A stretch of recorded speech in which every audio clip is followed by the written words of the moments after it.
자, 이제 165페이지 섹션 3입니다. 전자서명과 공개키 기반 구조입니다. 섹션 3. 자, 거기서 전자서명부터 보겠습니다.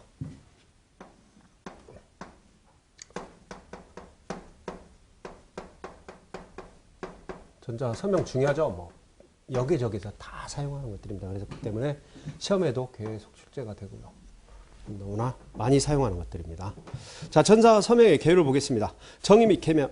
문서를 만드는 사람의 신원과 문서가 중간에 위조나 변조되어 있는지 확인할 수 있는 공개키 암호 방식을 이용하여 생성한 고유한 정보를 전자서명이라고 한다. 그죠?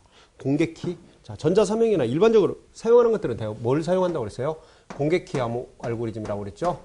우리가 지금 이걸 배우기 이전이라 여러분들 한 번 정도 이렇게 먼저 알고 간다고 생각하세요. 네, 공개키 암호 알고리즘. 온라인상에서 대부분은 공개키 암호 알고리즘을 사용하게 됩니다. 특별한 경우를 제외하고는. 우리가 대칭키, 그래도 온라인상에서 인증을 한다든가 이럴 때 대칭키를 사용하는 거 하나 있었죠? 커버로스. 그 대칭키 하나 기억하고 나머지는 대부분 다 공개키. 뭐 전자상거래에서 다 마찬가지입니다. 온라인상에서는 키 교환 또 어려움이나 이런 것들 때문에. 자, 현재 사용되고 있는 도장, 사진 등을 디지털 정보로 구현하여 전자문서의 서명으로 사용하는 것이다. 그렇죠. 여기에서 이제 디지털, 여러분들이 이제 이거 전자서명이라면 여러분들 이제 직장을 다니는 학생들이 만약 있다면 직장에서 뭐 본인이 사인한 걸 이미지로 떠가지고 이렇게 결제를 하게 되면 결제란에 이미지가 딱 찍히는 이런 방식이죠. 그걸 전자서명으로 보진 않습니다. 여기에서 이 디지털 전자서명이라 하면은 이 코드로 이렇게 바코드 형식으로 해가지고 코드로 입력되는 이 서명을 말하는 거지, 그 이미지화 되어 있는 이것은 우리가 물론 뭐 전자결제, 전자서명 표현은 그렇게 하지만 이 전자서명법에 있는 전자서명은 아니라는 얘기입니다. 이미지는 사용할 수가 없어요. 왜? 그건 다 위조가 가능하죠. 그렇기 때문에 좀 그런 것들은 참고적으로 여러분들이 알아두셔야 됩니다. 그 다음 전자문서에서 전자서명을 사용하여 서명하면, 그죠? 종이 문서와 동일한 법적 효력을 가진다. 우리나라에서 전자서명법이 지금 바로 사용하고 있죠. 그렇잖아요. 전 세계적으로 최초라고 그러죠. 최초. 그래서 여러분들이 전자서명법, 전자서명만큼은 앞서갑니다. 그래서 시험에도 또 잘 나와요. 지금 우리가 또 법적으로 효력을 인정을 해주기 때문에 대부분 디지털 정보들은 그 법적으로 효력 있는 것이 별로 없습니다. 하지만 전자서명에서 인정을 해준다. 자, 기능. 사용자 인증과 메시지 인증 기능이 제공이 된다. 자, 요 기능은 좀 알아두셔야 돼요. 기능. 전자서명의 기능은 뭐예요? 사용자 인증과 메시지 인증. 자,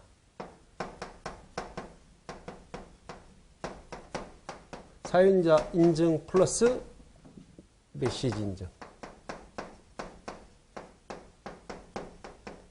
요 두 가지 기능이 플러스 돼서 전자서명이 가능하게 되는 겁니다. 그러니까 전자서명에 대한 고유한 정보임. 그렇죠. 고유해지만 사인이 뭐 예를 들어서 사인을 하더라도 내 고유의 사인이야지 다른 사람과 유사하면은 또 같다면 그건 사인으로서 효력이 없겠죠. 그렇다면 뭐 복제도 가능할 거고. 자, 비대칭 암호 방식을 이용하여 전자서명키를 생성한다. 비대칭 암호키. 자, 공개키 암호 알고리즘. 얘를 비대칭, 그죠? 비대칭이라고 했죠. 비대칭 암호 알고리즘. 공개키 암호 알고리즘. 똑같은 얘기입니다. 대칭키 암호 알고리즘의 반대라고 생각하시면 돼요. 그 다음에 공개키 암호 암호함으로써 사용자 인증 무결성을 제공한다. 공개키 암호 알고리즘 계속 나옵니다. 기능에. 그 다음에 전자민원 서비스를 통해 주민등록 등본이나 초본을 인터넷으로 발급받을 수가 있다. 우리나라 지금 받고 있죠. 전자서명이 가능하게 된다. 잘 여기다 하도록 해서 그죠? 공개키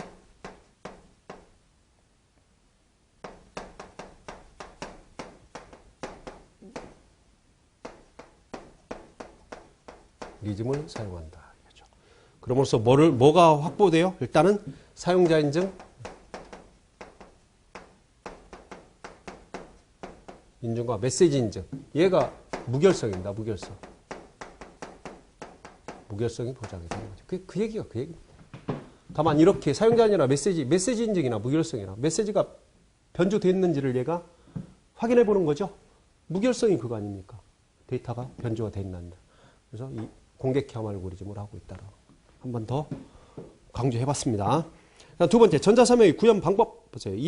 이미지로 전자서명을 하는 경우 이미지를 스캔하여 재사용이 가능한 문제점이 있다. 이미지를 사용하는 것은 우리가 법적으로 효력이 없어요. 우리나라에서도. 전자서명법에는 항상 전자서명에 관련 코드, 디지털 코드화되어 있는 그 서명을 전자서명이라고 하는 겁니다. 이렇게 재사용 가능성이 있기 때문에.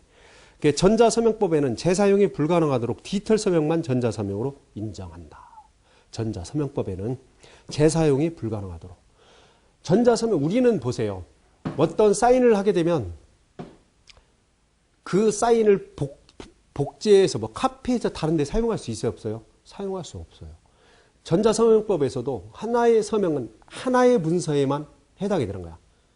아무리 디지털에서 카피가 가능하더라도 복제해서 사용하는 것을 인정하지 않는다는 거죠. 그래서 재사용 불가. 이게 어떤 나중에 가게 되면 이제 좀 있으면 알게 되겠지만 재사용 불가라는 그런 또 조건이 있게 되는 겁니다. 그래서 디지털 서명만 전자서명으로 인정을 한다. 이미지 서명은 인정하지 않는다라는 거 알아두시고요. 세 번째, RSA 전자서명의 개념. 자, 비밀통신 용도에서는 공개키를 암호화키, 개인키를 복화키로 사용하지만 전자서명 용도에서는 반대로 개인키를 암호화키, 공개키를 복화키로 사용한다는 거. 그죠? 요거 좀 잘 아셔야 돼요. 괄호넣기 하더라도 여러분들은 써 넣으실 줄 알아야 돼요. 2차에서. 괄호넣기. 보통은 뭐예요? 공개키로 암호화를 해놓고 개인키로 복화를 시킵니다. 그런데 전자서명은 반대야. 개인키로 암호화해놓고 공개키로 복화를 시켜버립니다. 왜냐하면 변조를 하지 못하도록. 그죠? 송신자가 개인키로 전자서명 암호화키를 생성하면, 그렇죠. 수신자는 전자서명 암호화키가 송신자의 키와 일치한지를 확인하는 과정을 통해 서명을 검증해내는 거죠. 개인키는 송신자만 알고 있기 때문에 제3자가 위변조할 수가 없다라는 얘기. 위에 한 번만 더 보면요. 비밀통신 용도에서는 공개키를 암호화키, 그리고 개인키를 복화키로 사용하지. 일반적인 암호화입니다. 근데 전자서명에서는 반대로 개인키를 암호화키로. 그죠? 서명키입니다. 서명. 본인만 가지고 있으니까 공개키로 복화시켜서 서명을. 복화시킨다는 것이 암호화시킨 것을 복화시켜서 내가 그 암호화되어 있는 서명을 변조한다는 얘기가 아니라 검증만 할 수 있도록 만든다는 얘기입니다. 거기 괄호 쳐놓고 이렇게 해놨죠? 서명 검증키로 검증만 한다는 거죠. 누가 사인을 했는지 안 했는지는 확인할 수 있어야 된다는 거죠. 그걸 꼭 여러분들이 꼭 기억을 하시기 바랍니다. 자, 이제 166페이지. 네 번째, 해시함수를 이용한 RSA 전자서명. 해시함수. 해시함수라는 게 나왔습니다. 요 일방향 함수로서 뒤에서 자세히 배우게 됩니다. 실제 문서는 글자마다 서명을 할 수 없고 사이즈가 매우 커서 빠른 시간에 서명하기 위해서 새로운 기법이 필요했다는 거죠. 그래서 해시함수를 이용하여 압축함으로써 역함수가 없으므로 계약서상 많이 사용되고 중간에 문서가 누락되지 않도록 하는 간인의 역할을 한다는 거. 이 해시함수를 이용한 RSA. 네 번째 한번 볼까요? 얘는.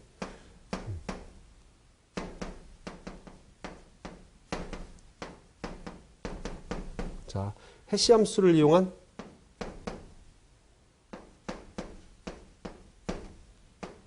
RSA. RSA 하면 이제 공개키함 알고리즘입니다. 그죠? 전자서명. 전자서명인데, 얘는 뭐냐면, 물론 해시함수라는 게 뭐예요? 무결성을 보장해 주는 거죠. 무결성. 뒤에 이제 설명을 드리겠지만, 무결성을 보장해 주는데 여러분들 그 여러 개의 문서를 결제를 한다든가 어떤 계약서 사항을 하게 되면 각자 페이지마다 이렇게 접어가지고 이렇게 간인이라는 걸 찍게 됩니다.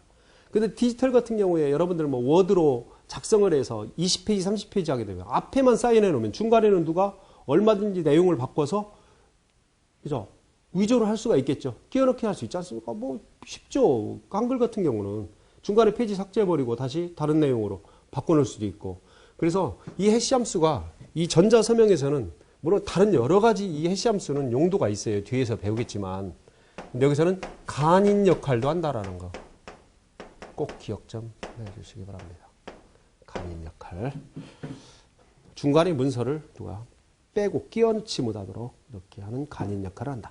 자, 2페이지 이상의 문서는 반드시 해시함수로 압축한 후 서명을 하게 된다. 왜? 간인 역할을 해서 누가 위변조를 하지 못하게 하기 위해서. 자, 원리는 개인키 암호화 사용해서 송신자의 개인키로 암호하여 전자서명 작성하고 송신자의 공개키로 복하여 서명 검증을 하게 된다. 거기 보면 이제 이게 성태하고 춘복 이렇게 해서 예를 들어놨어요. 이렇게 복잡하긴 한데 간단하게 얘기하면 이겁니다. 송신자의 개인키로 암호하여 전자문서를 작성을 하는 거죠.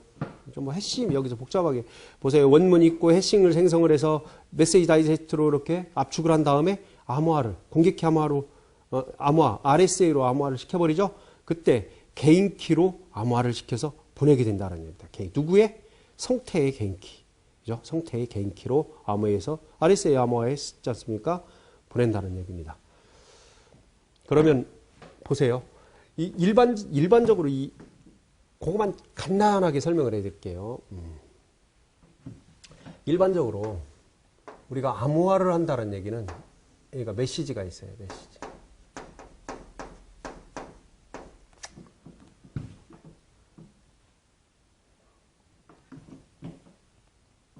여기가 이제 송신자. 여기가 수신자가 되겠죠. 여기도 뭐 메시지가 있겠고. 수신자. 자, 메시지가 있어요. 그러면 우리가 송신자가 메시지를 어떻게 해서 예를 들어 공개키로 암호한다 그러면 공개키는 여기 하나가 공개가 되어 있습니다. 여기 이걸 뒤에 설명해 주면 공개키 저장소라고.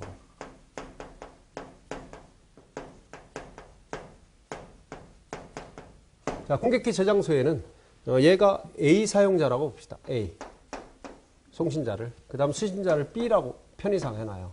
그러면 이 공개키 저장소에는 A의 공개키도 공개가 되어 있고요. B의 공개키도 이렇게 공개가 되어 있어요. 그 메시지를 이제 암호화라는 겁니다. 아닙니까? 암호화를. 자, 암호화는 일단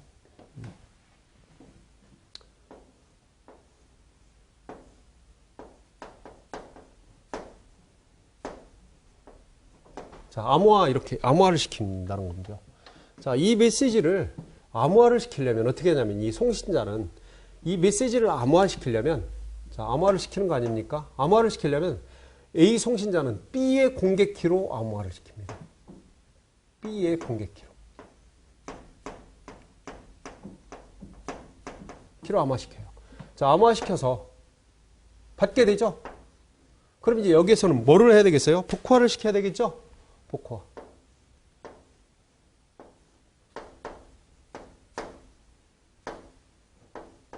자, 복화를 시켜야 되는데 이때 복화는 누구?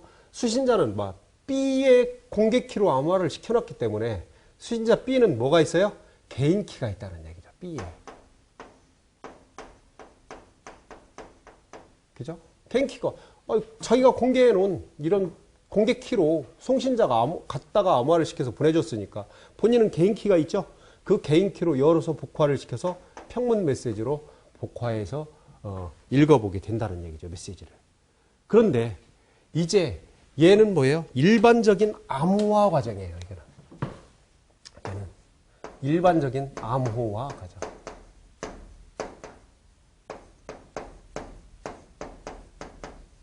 암호화 과정이에요. 그런데 전자서명은 얘하고는 좀 달라요. 전자서명. 자, 전자서명은 서명을, 여기서는 암호화지만 이제 서명입니다. 여기다 살짝만 그리면 그렇습니다. 볼까요?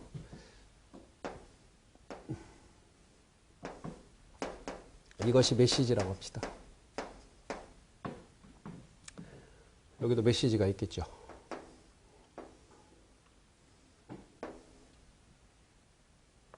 너무 큰가요?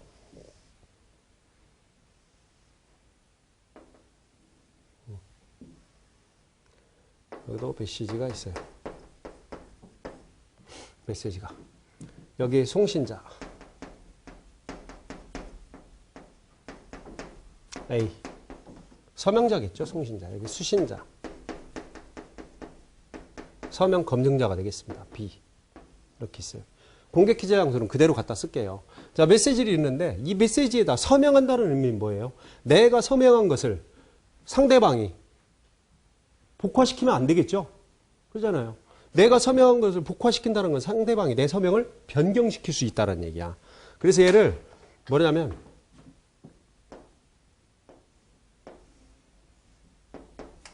전자 서명을 하게 됩니다. 전자 서명을 하는데 어떻게 하느냐? 여기서는 얘와 반대로 송신자의 뭐로? 개인키. 그러니까 A의 개인키로 서명을 하게 되죠. 이렇게 서명. 그러면 개인키는 누구만 가지고 있어요? 송신자만 가지고 있기 때문에 B가 받아서 이걸 변조할 수가 없게 되는 거죠. 서명을 해서 보내주게 돼요. 이렇게. 보내주게 되면 상대 측에서는 이 서명된 내용을 복호화시키는 것이 아니라 서명된 내용을 복호화시키는 게 아니라 누가 서명했나를 확인만 할 수 있도록 그죠? 이 전자 서명을 확인만 할 수 있도록 여기서 복호화를 시켜주는 거예요. 복호화를 시켜준다. 그럴 때 이 복호화는 A의 공개키를 갖다가 뭐예요? A의 공개키를 갖다가 복호화를 시킨다는 얘기지. 개인키로 했던 것을 개인키는 B가 가지고 있어요, 없어요? 만약에 송신자 A의 개인키를 가지고 있다면 이거 복호화시켜서 얼마든지 서명을 의조 변조가 가능하다는 얘기죠. 하지만 공개키를 갖다가 서명된 내용만 확인할 수 있는 이걸 검증을 하게 되죠. 검증이라고 합니다. 서명 검증. 누구의 서명? A의 서명 검증을 하게 된다. 이걸 우리가 복화시켜서 검증만 한다라는 얘기죠. 검증. 그러면서 이게 홍길동이 한 서명이구나만 확인하는 거지 그 서명 자체를 바꿀 수는 없다는 얘기죠. 왜? A의 개인키를 모르고 있기 때문에. 그러니까 일반적인 암호화 과정과 전자서명 과정, 뭐 과정이라고 합시다. 여기도 똑같이 과정이 차이가 나죠. 과정에 차이가 난다는 얘기입니다. 이걸 좀 잘 여러분들도 좀 노트에 정리해서 잘 확인하시기 바랍니다. 약간 반대성의 개념이 돼 있어요. 일반 암호화 과정과 전자서명 과정은 복화의 의미도 전자서명의 검증이지 그 서명 자체를 완전히 풀어서 보지는 않는다라는 걸 여러분들이 꼭 좀 기억을 하시기 바랍니다. 왜? 키를 모르기 때문에. 그것이 여기 이제 원리에서는 우리가 성태하고 춘복이하고 해서 이 원문에서 인증기관에서 당연히 인증기관은 왜 필요할까요? 여기 필요하잖아요. 나중에 뒤에 가면 또 다시 설명을 해드릴게요. 인증기관에 왜? 공개키 저장소를 누가 뒤바뀌어치고 자물쇠를 하면 안 되잖아. 그죠? 그리고 공인 인증기관이 필요한 거예요.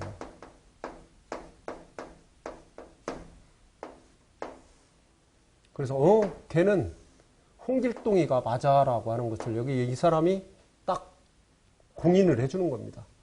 그래서 여러분들에게 뭐를 발급해줘요? 공인인증서를 발급해주죠. 이걸 CA라고 합니다. 나중에 가면 이제 뒤에 나와요. 인증기관이 필요하죠. 여기에서 당연히 얘를 인증을 해줍니다. 너는 홍길동의 A, 홍길동의 키, 공개키.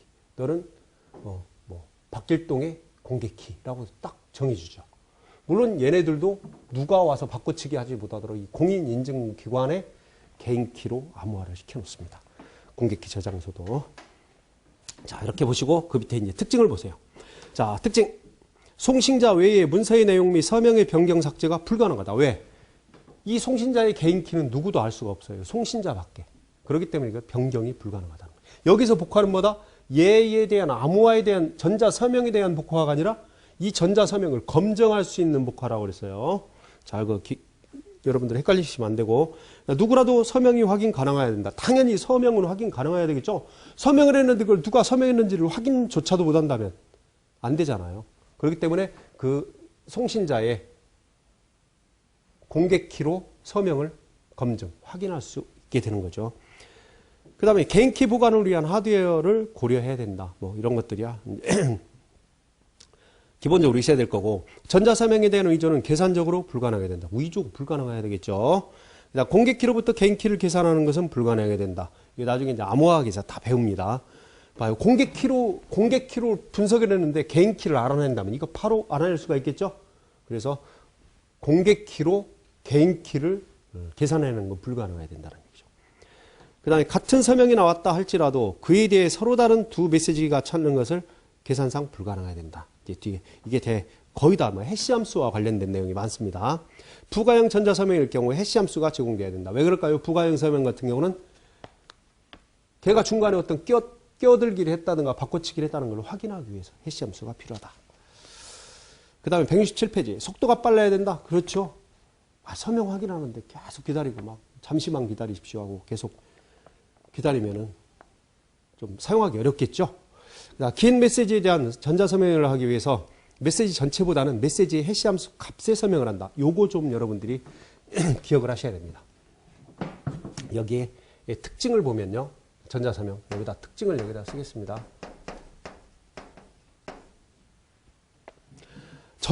여기에 보면 긴 메시지에 대한 전자서명을 하기 위해서 메시지 전체보다는 메시지의 해시함수 값에 서명한다는 거. 메시지 전체가 아니라 메시지의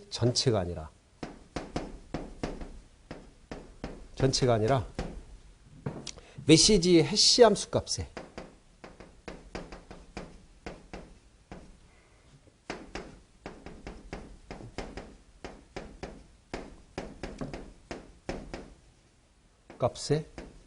서명.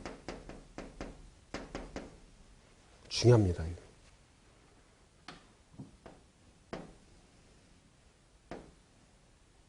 메시지의 해시함수 값에 서명을 한다는 거.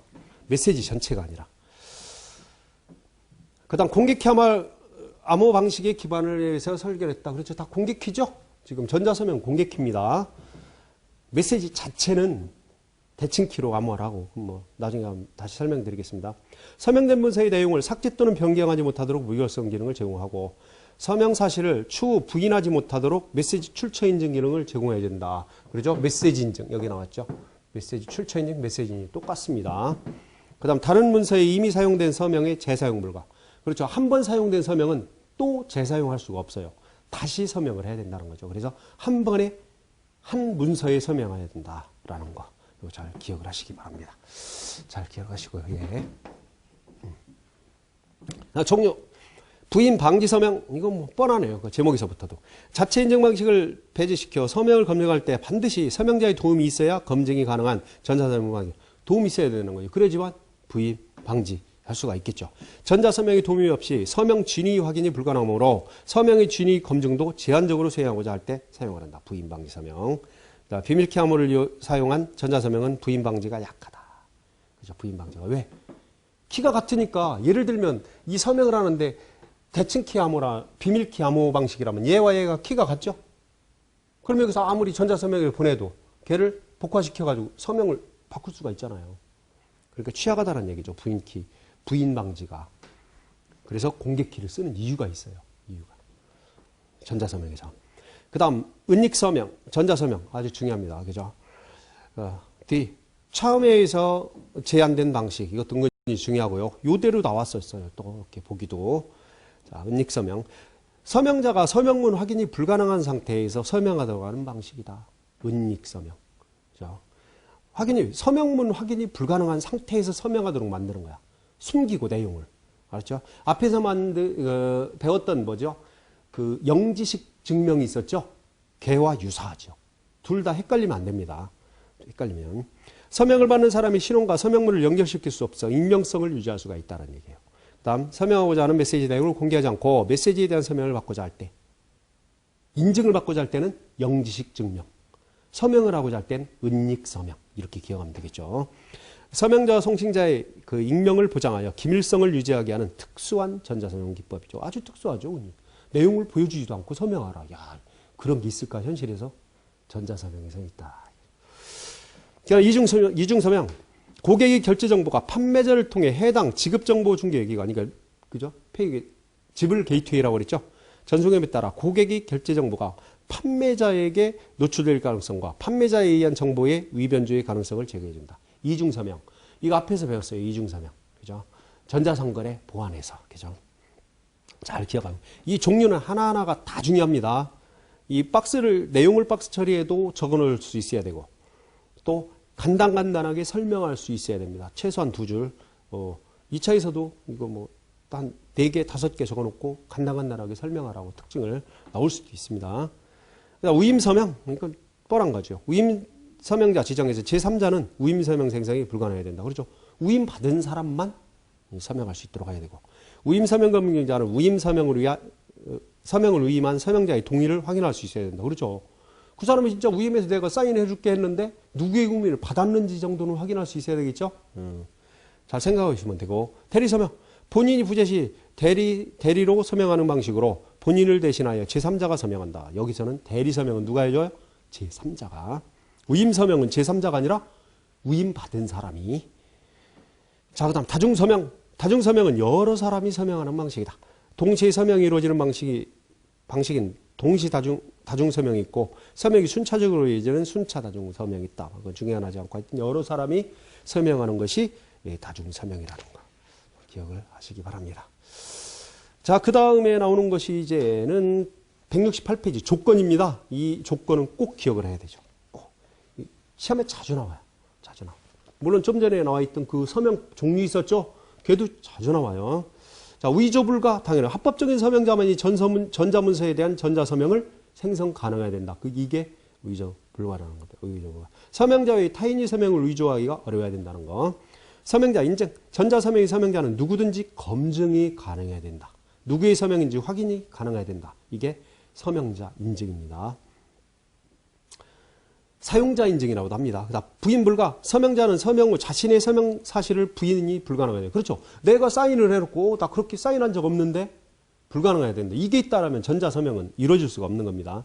전자서명은 서명 사실을 부인할 수 없음. 변경불가. 서명한 내용의 문서의 내용은 변경이, 한 번 내가 어떤 서명자가 서명을 하면 그 서명된 그 내용의 문서는 어느 누구도 변경이 불가능하도록 되어야 된다. 이겁니다. 재사용 불가. 전자문서의 서명은 다른 전자문서의 서명으로 재사용이 불가능한다. 그러니까 한 번의 서명은 한 문서에만 통한다. 이렇게 보는 거죠. 다른 문서의 서명을 위조하거나 기존 서명을 재사용할 수 없다. 그게 똑같은 얘기입니다. 그래서 위조 불가, 전자서명 인증, 서명자 인증, 부인 불가, 변경 불가, 재사용 불가. 이게 재사용 가능. 이렇게 해서 틀리게 나옵니다.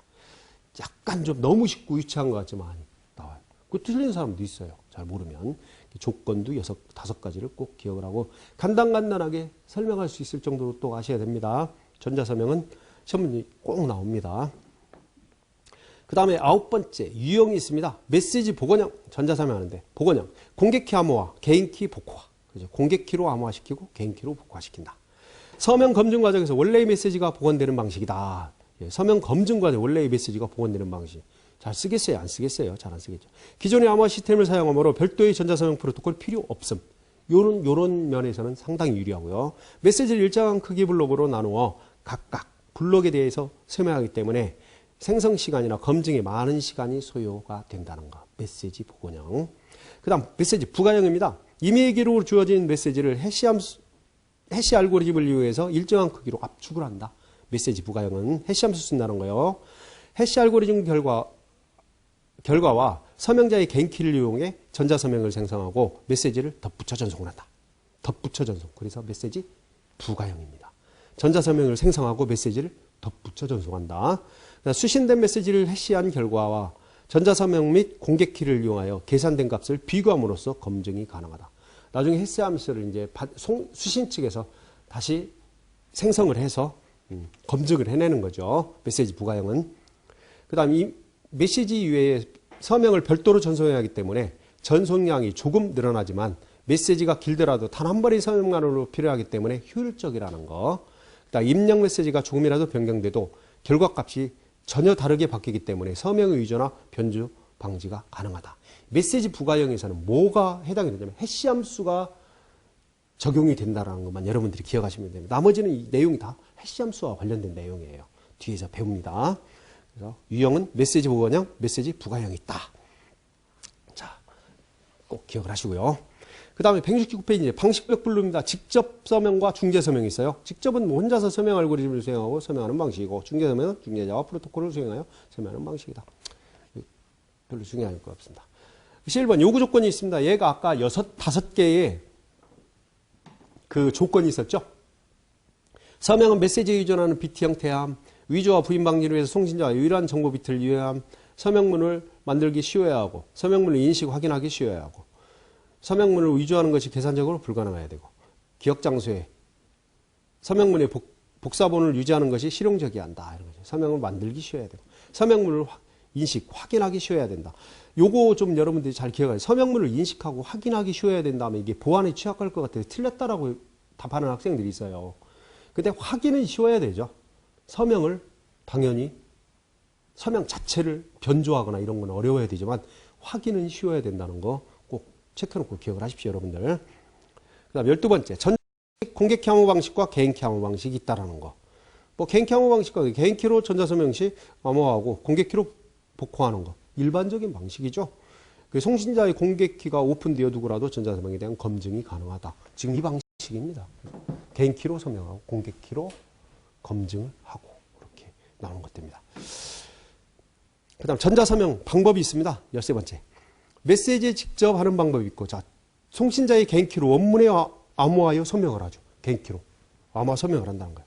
서명값과 메시지를 수신자에게 전송을 해주죠. 그리고 수신자는 받는 원문과 복화되는 서명값을 비교하여 그 값이 같으면 서명으로 인정을 한다. 잘 한다는 거. 그 다음 메시지의 해시값에 서명하는 방법. 자, 원문을 해시함수를 사용해서 해시값으로 만들어 암호화에 전송한다. 수신자는 보관의 해시값과 원문의 해시값을 비교해서 동일하면 서명으로 간주한다는 거. 그 다음 메시지가 길어도 해시값이 짧기 때문에 암호화 서명하는 것이 훨씬 수월해진다. 그래서 직접 하는 방법과 해시값에 서명하는 방법. 여기에서 이제 특징이 메시지 전체를 암호하는 게 아니라 메시지 해시값에 서명한다. 이런 얘기 드려놨죠. 잘 기억을 하시기 바랍니다. 그 다음에 나오는 것이 이제 전자서명 알고리즘이 나와요. RSA면 리베트 샤밀 에이들만이 나오죠. 이건 공개키 암호 알고리즘을 만들어낸 그런 사람들입니다. 자, RSA 보세요. 리베트 샤밀 에이들만의 78년에 제안을 했고 공개키 암호 알고리즘이니까 그 차자를 따서 RSA라고 합니다. 서명 대상이 되는 메시지 키, 작성된 서명도 모두 수로 표현하므로 문장에 서명하고자 할 경우에는 부호하여 그 문장을 수로 표현해야 한다. RSA에 의한 서명 작성은 다음 식으로 할 수 있다. 서명은 메시지 D, 모듈러스 N. D와 N은 서명자의 개인키다. 이런 거 그냥 한번 여러분들 기억하시면 좋겠고. 그 다음에 70페이지를 보면요. 170페이지. RSA에 의한 서명 검증은 다음 식으로 표현할 수 있다. 서명으로부터 얻어진 것은 서명 E, 모듈러스 N.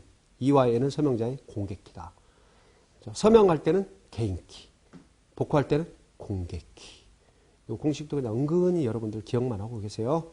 인증서 이용 서명 방식이 또 있다는 거. 그 다음 엘가멜에 의해서 공개키 알고리즘. 엘가멜 자체도 공개키 암호 알고리즘입니다.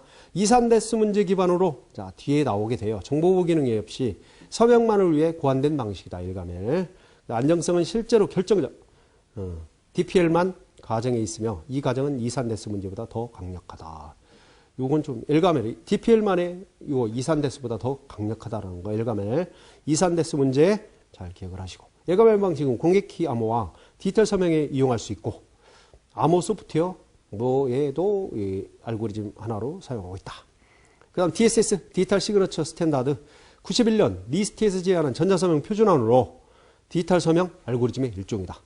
DSA 알고리즘을 핵심 알고리즘으로 사용한다. 디지털 알고리즘 디지털 시그너처 알고리즘 DSS 시노르와 엘가멜 알고리즘의 변형으로 디지털 서명에만 이용할 수 있고 암호화나 키 분배에 사용하지 못한다는 거.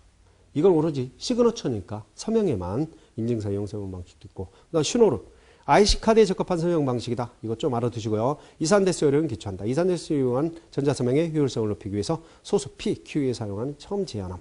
KCDSA. 자, 이것은 97년 한국 표준 전자서명으로 채택됐다 해서 KCDSA 여러분들이 좀 잘 기억을 하시기 바랍니다. KCDSA 타원 곡성을 이용한 전자서명 알고리즘으로 변형한 표준이다 라고 기억하시면 돼요. DSA의 변형입니다. 우리나라 거기 때문에 여러분들이 잘 좀 기억하시기 바랍니다. 간단하게 했고요. 뒤에 이제 알고리즘들은 좀 다시 나올 가능성이 있고요. 그 강조해드린 것만 여러분들이 밑줄을 그려놓고 좀 기억을 하려고 노력을 하세요. 그 다음 15번째 전자서명 생성과 검증. 전자서명의 생성 원문 메시지를 해시함수를 이용해서 압축을 한다. 축약, 압축, 축약. 해시코드에 전자서명을 수행하여 서명값을 만들어내며 서명자의 개인키를 이용한다. 개인키로 암호한다는 얘기입니다. 상대편의 원문과 서명값을 함께 전송을 해주면 상대 측에서는 그 송신자의 공개키로 검증을 해낸다. 이런 거. 그 다음 전자서명의 검증, 전송받은 원문을 같은 해시함수의 입력값으로 넣어 해시코드를 만들어낸다. 이거죠. 누가? 수신자가. 그래서 비교를 하게 됩니다. 전송받은 서명값은 서명자의 공개키를 이용하여 복화. 공개키로 해서 복화를 한다고 그랬죠. 그다음 검증자가 만든 해시코드 값과 그리고 복화한 해시코드 값. 여기서 같이 해시 함수와 같이 보내왔겠죠. 비교를 해서 일치하면 서명이 검증이 되고 다르다면 위조가 된 것으로 판단을 한다는 얘기입니다. 자, 그래서 간단하지만 이 일반적인 암호화 과정과 전자서명 과정을 잘 이해만 한다면 여러분들이 몇 번 이해해보고 이제 동영상 강의를 반복해서 들으시면 충분히 전자서명 쪽에서는 여러분들이 좀 이해하시고 또 틀릴 문제가 없을 것으로 믿습니다. 좀 시간이 됐으니까 잠시 쉬었다가 공개키 기반구조 PKI를 공부해 보도록 하겠습니다.